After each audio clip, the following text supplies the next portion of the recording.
मुगल बादशाह शाहजहां के आखिरी दौर में सूफी सरमद काशनी आर्मेनिया से भारत आए। उन्होंने दिल्ली की जामा मस्जिद के पूर्वी दरवाजे की सीढ़ियों के पास अपना ठिकाना जमा लिया। सूफी सरमद अपने वक्त के महान और मशहूर सूफियों व कवियों में से एक थे। अपनी उम्र के आखिरी पड़ाव में वह बिना कपड़ों के रहने लगे थे, यानी मजदूब हो गए थे। उम्र के इस पड़ाव में सूफी सरमद कलमा का केवल ला इलाहा यानी कोई खुदा नहीं है वाला हिस्सा ही पढ़ते थे।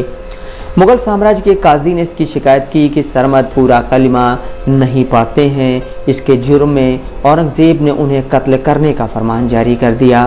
बादशाह आलमगीर औरंगज़ेब के हुक्म पर जामा मस्जिद की सीढ़ियों के नीचे चबूतरे पर 1660 में उनका सिर कलम कर दिया गया।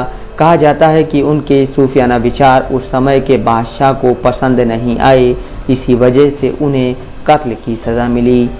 ये भी कहा जाता है कि जब सूफी सरमद का सिर तन से जुदा किया गया तो वे अपना कटा हुआ सिर अपने हाथ की हथेली पर लेकर रक्श करने यानी नाचने लगे। रक्श करते हुए उन्होंने कहा, आज उन्होंने अल्लाह को पा लिया। सूफी सरमद जैसे ही जामा मस्जिद में दाखिल होने के लिए आगे बढ़े, वैसे ही हरे भरे शाह की मज़ार से एक आवाज़ आई, जिसके बाद सूफी सरमद अपना कटा सिर लेकर शाह की मज़ार की तरफ चल दिए और वहीं मज़ार के पास जाकर वो गिर गए। उन्हें वहीं दफन किया गया। सूफी सरमद का मज़ार उसी जगह पर बनी हुई है।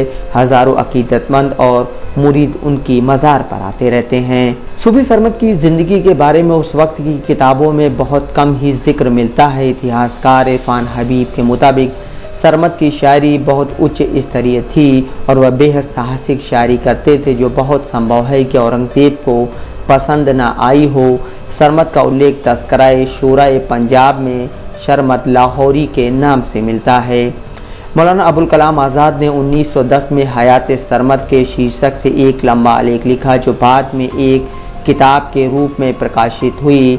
इसमें उन्होंने सरमद के बारे में लिखा है, मैंने औरंगज़ेब के समय के इतिहास का इस दृष्टि से अध्ययन किया कि शायद सरमद के बारे में कुछ घटनाएं और जानकारी मिल जाए, लेकिन लगता है कि सियासी वजहों से विषय पर नहीं लिखा गया था। सरमद के हालात की जानकारी मिलना तो दूर रहा, ऐसा लगता है कि पूरी मुस्तैदी के साथ इतिहास के पन्नों को उनसे दूर रखा गया है।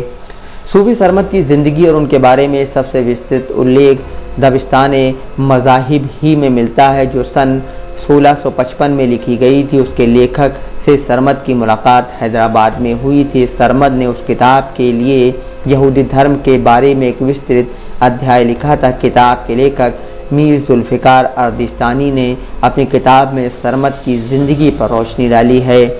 सूफी सरमद आर्मेनियाई नस्ल के ईरानी यहूदी थे। वह ईरान के काशान इलाके के कारोबारी और यहूदी धर्मगुरुओं के घराने में पैदा हुए थे।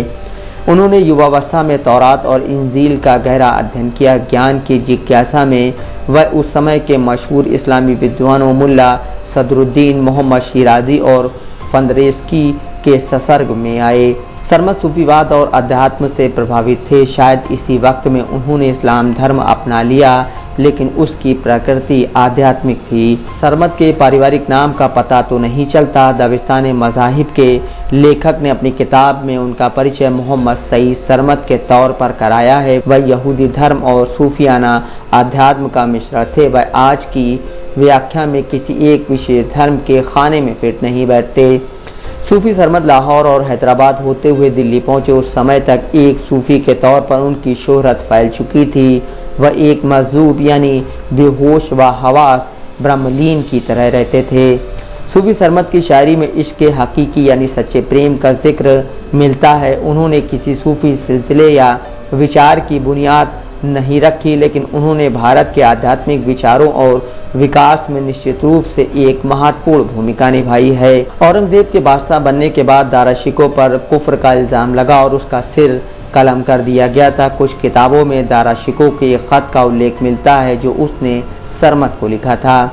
उस ख़त में लिखा था, पीरो मुर्शिद, हर दिन मैं आपके तीर्थ का इरादा करता हूँ, लेकिन पूरा नहीं होता। अगर मैं वाकई में हूँ तो मेरा ठोस इरादा या मकसद क्यों पूरा नहीं होता, और मैं कुछ भी नहीं तो मेरा कसूर ही क्या है। कत्ल हुसैन अल्लाह की इच्छा के मुताबिक है तो यजीद कसूरवार क्यों ठहरा, और अगर खुदा का हुक्म ना था तो इसका अर्थ क्या है कि खुदा जो चाहता है करता है।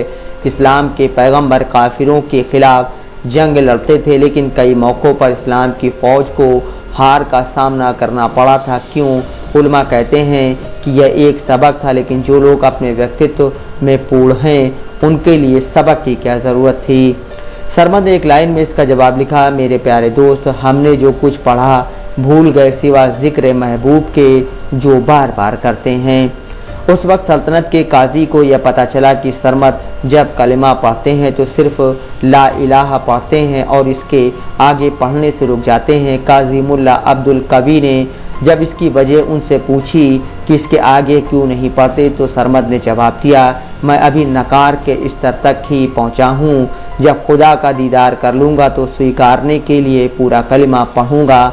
जिस चीज़ को देखा नहीं उसे स्वीकार कैसे कर लूँ। सूफी सरमद से बिना कपड़ों के रहने और कलिमा पूरा ना पढ़ने के लिए माफ़ी मांगने को कहा गया, जिस पर उन्होंने मुस्कुरा कर एक शेर पढ़ा जिसका अर्थ है, मंसूर की कहानी पुरानी पड़ चुकी है, अब फांसी पर लटकने की नई कहानी लिखी जाए। औरंगज़ेब ने सिर कलम करने का हुक्म दिया। जिस वक्त जामा मस्जिद की सीढ़ियों के नीचे सूफी सरमद का सिर कलम किया गया, वहाँ लोगों की एक बहुत बड़ी भीड़ उनके आखिरी दीदार के लिए उमड़ पड़ी थी।